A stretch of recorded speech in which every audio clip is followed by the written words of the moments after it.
नमस्कार दोस्तों, मैं डॉक्टर रविंद्र सिंह। हम लोग एक दूसरे से परिचित तो हैं ही, बीच में कभी कभी हो जाता है हमारे आपके बीच में मिलने में देर हो जाती। उसी तरह से इस बार भी हुआ, तो खैर कुछ व्यस्तता के कारण नहीं मिल पाया, अब मिलूँगा। दोस्तों, जैसा कि मेरा उद्देश्य है आपके बीच में आने का कि जो समाजशास्त्र विषय को लेके हायर एजुकेशन कर रहे हैं उनको उस विषय वस्तु से संबंधित जो महत्वपूर्ण समस्या है उसका क्लैरिफिकेशन करना।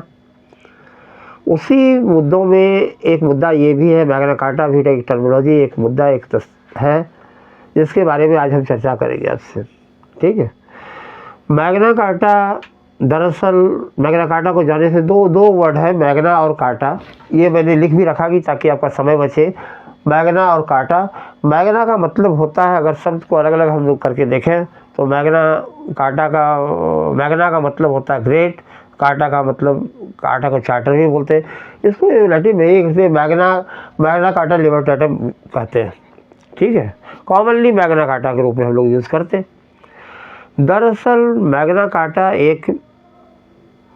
एक दस्तावेज, दरअसल हम लोग उपयोग करते हैं मैग्ना कार्टा शब्द को कि कोई भी की ऐसा घोषणा, कोई चार्टर, कोई नियम, कोई उद्घोषणा जो किसी भी व्यवस्था के चली आ रही व्यवस्था में आमूल-चूल परिवर्तन करती हो, उस विशेष संस्था उस विशेष व्यवस्था के परिप्रेक्ष्य में, तो वैसे चीज़ों के लिए हम कहते हैं कि ये फलाने का मैग्ना कार्टा है।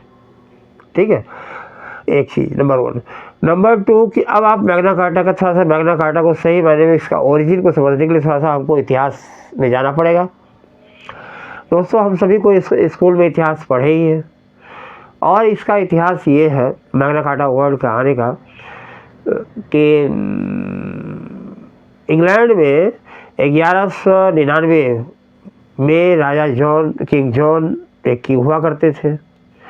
तो किंग जॉन जो 1199 में बने तो उन्होंने कुछ आयरलैंड की भी कुछ उपाधियाँ ले ली, कुछ फ्रांस की भी उपाधियाँ ले ली, और इसका नतीजा हुआ कि वो फ्रांस के राजा से ज़्यादा शक्तिशाली बन गए। तो फ्रांस के राजा शक्तिशाली हो गए। फिर इस चीज़ को देखने के लिए कि फ्रांस के 1199 की बात थी ये, फिर ये 1204 आते आते फ्रांस के राजा ने कुछ अधिकार किंग जॉन से छीन लिया। किंग जॉन से जब छीन लिया अधिकार, तो फिर राजा की आर्थिक स्थिति से गड़बड़ा गई।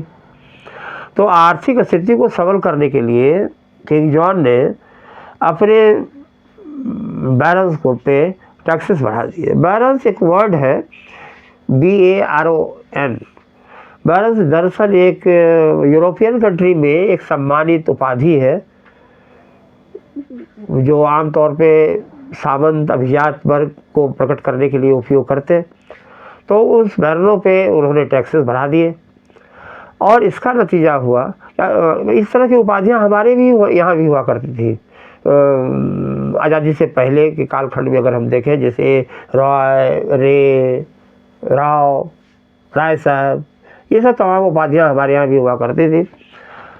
हालांकि ये जब आज़ादी के बाद हमारा संविधान बना, संविधान के अनुच्छेद 18 के द्वारा इन उपाधियों की व्यवस्था को समाप्त कर दिया गया। ठीक है। तो यही बैलेंस वहाँ पे वही हुआ करते थे। आमतौर पे अभिजात वर्ग को प्रकट करने की जो करने के लिए उपयोग करते थे, ऐसे लोग तो सामंत के लिए भी उपयोग करते थे, और ये लोग अपनी जागीर जो थे सीधे वो सम्राट से लेते थे। ऐसे लोग को ही बैलेंस करते थे। तो बैरन्सों ने इन टैक्सेस के विरोध जो उन्होंने राजा ने किंग जॉन ने लगाया, इसके विरोध में इन्होंने विद्रोह कर दिया। और विद्रोह करने के बाद जब विद्रोह कर दिया तो फिर 1215 का कालखंड आता। 1215 में 15 जून 1215, मैंने लिख भी रखा ताकि आपको समझ में बचे। 15 जून 1215 को किंग जॉन और बैरन्स के बीच में एक समझौता हुआ। उसी समझौते को मैग्ना कार्टा कहते हैं। वो मैग्ना कार्टा इसलिए कहते उसको, उस समझौते को, क्योंकि ये दुनिया का पहला एक लिखित संविधान के रूप में माना जाता। और इन व्यवस्थाओं के कारण, इन समझौतों के कारण ये परिणाम हुआ कि ये कानून का राज स्थापित हुआ। कानून से ऊपर कोई नहीं, राजा भी नहीं, सभी को फ्रीडम मिला, व्यक्तिगत स्वतंत्रता का लिखित दस्तावेज एक बना। और फिर इसी समझौते के कारण ही हैबियस कॉर्पस की व्यवस्था आई। दरअसल ये हैबियस कॉर्पस इसको हिंदी में बंदी प्रत्यक्षीकरण भी कहते हैं। दरअसल ये एक प्रकार का रिट होता है। अगर हम भारत के परिप्रेक्ष्य में बात करें तो भारतीय संविधान के मुताबिक 5 प्रकार के रिट होते हैं। जो रिट एक कानूनी आदेश, एक दस्तावेज होता है जिसके पीछे ये मान्यता होती कि अगर इस पर तत्काल आदेश नहीं दिया गया या करने से मना नहीं किया गया या करने के लिए आदेश नहीं दिया गया न्यायालय के द्वारा तो बहुत बड़ा नुकसान हो सकता है। इसलिए हमारे संविधान में, भारतीय संविधान की बात करें अगर, तो भारतीय संविधान में उच्चतम न्यायालय यानी सुप्रीम कोर्ट को अनुच्छेद 32 के द्वारा एक अधिकार दिया गया रिट जारी करने का, और फिर उच्च न्यायालय हाईकोर्ट को भी यह अधिकार दिया गया रिट जारी करने का आर्टिकल धारा 226 के द्वारा। ठीक है, इन रिट्स में उच्चतम न्यायालय हालांकि हाईकोर्ट से ऊपर जरूर है, लेकिन रिट्स के मामले में तुलनात्मक ढंग से उच्च न्यायालय को ज़्यादा अधिकार हमारे भारत में उच्चतम न्यायालय से दिया गया है, क्योंकि उच्चतम न्यायालय रिट जारी करते किसी संस्था के खिलाफ और मौलिक अधिकारों के उल्लंघन के परिप्रेक्ष्य में खासकर। और लेकिन जहाँ तक हाईकोर्ट का सवाल है तो हाईकोर्ट व्यक्ति विशेष और संस्था विशेष के खिलाफ भी रिट जारी कर सकता है। उन्हें कोई काम करने के लिए आदेश दे सकता है या कोई काम करने से मना कर सकता है, नंबर 1। और फिर वो मौलिक अधिकार, उच्च न्यायालय मौलिक अधिकार के अलावे नागरिक के किसी भी अधिकार का अगर उल्लंघन होता है किसी व्यक्ति विशेष के द्वारा या किसी संस्था के द्वारा तो उसके खिलाफ वो रिट जारी कर सकता है। ठीक है, तो ये एक प्रकार का रिट एक कानूनी दस्तावेज होता है, एक कानूनी आदेश होता है जिसके पीछे ये मानता है कि त्वरित उसका आदेश हो, तुरंत उसका समाधान हो, तुरंत आदेश दे सरकार कोर्ट, ताकि वो किसी व्यक्ति विशेष का पूर्णीय क्षति न हो पाए। इसके पीछे यही मान्यता काम करती है रिट के पीछे। अगर हम भारतीय संविधान के परिप्रेक्ष्य में बात करें, भारत में 5 प्रकार के रिट की बातें आती, जैसे ये मैंने लिख भी रखा है इसलिए कि आपको सुविधा हो। जैसे हैबियस कॉर्पस, अभी बात हमने कहा। फिर एक दूसरा होता है मैंडामस, तीसरा होता है प्रोहिबिशन, चौथा होता है क्वो वारंटो और 5वां होता है कॉर्सरियस। ये 5 प्रकार के रिट होते हैं अलग अलग कंडीशन में, अलग अलग परिप्रेक्ष्य में जो न्यायालय, उच्चतम न्यायालय या उच्च न्यायालय जारी करते हैं।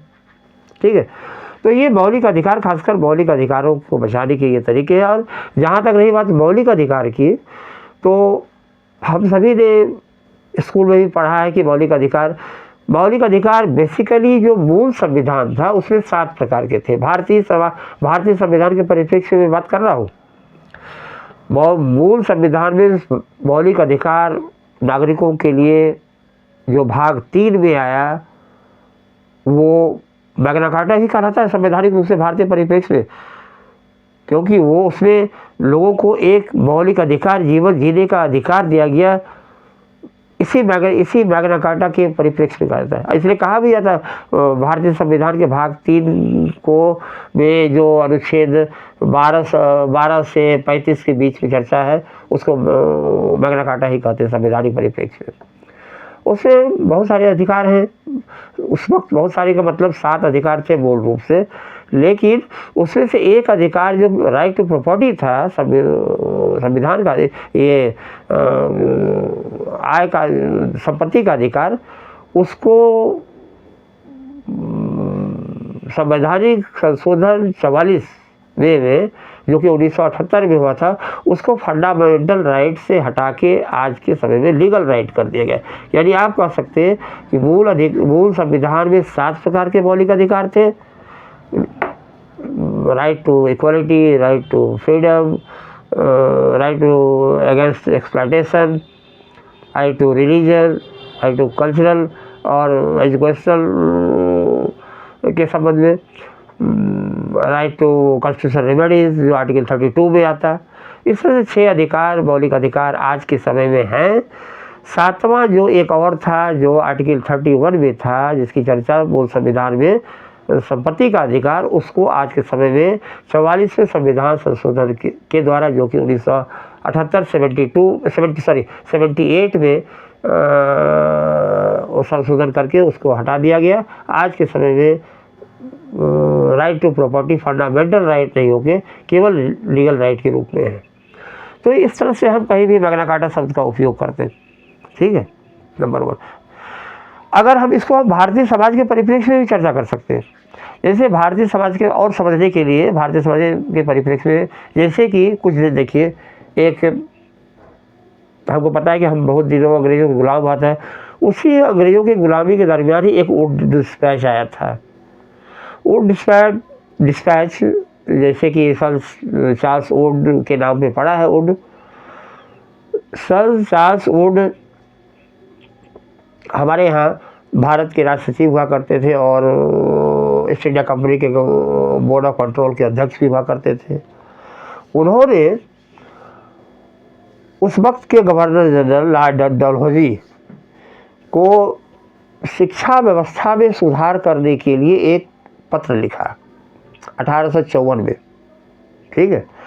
और 1854 में जो पत्र लिखा उसमें उन्होंने खासकर अंग्रेजी शिक्षा के उद्धार के लिए या विकास के लिए भारतीय समाज में उनका ये अनुरोध पत्र बड़ा महत्वपूर्ण माना जाता।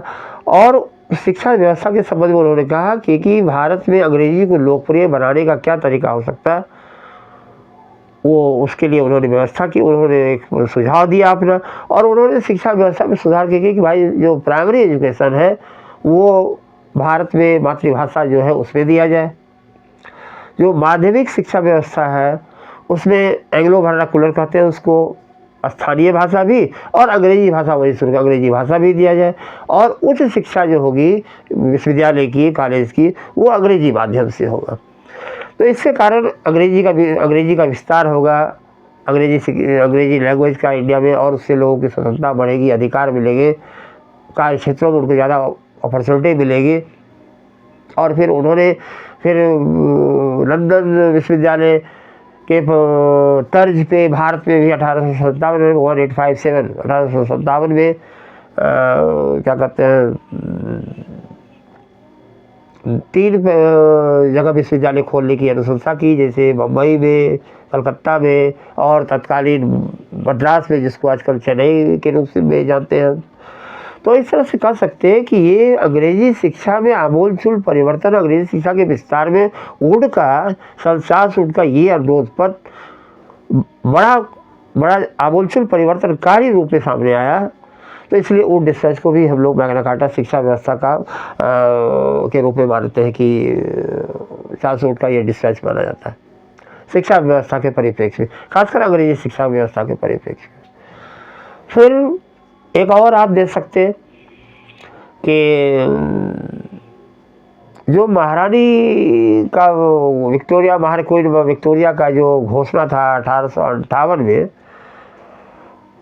उसको भी गांधी जी ने भारतीय समाज के परिप्रेक्ष्य में मैग्ना कार्टा कहा। वो इसलिए क्योंकि हम लोग को पता था कि क्राउन से पहले यहाँ ईस्ट इंडिया कंपनी का शासन हुआ करता था, और उस वक्त 1858 से पहले ईस्ट इंडिया कंपनी का शासन हुआ करता था। और हमको पता है कि 1857 में यहाँ विद्रोह हुआ।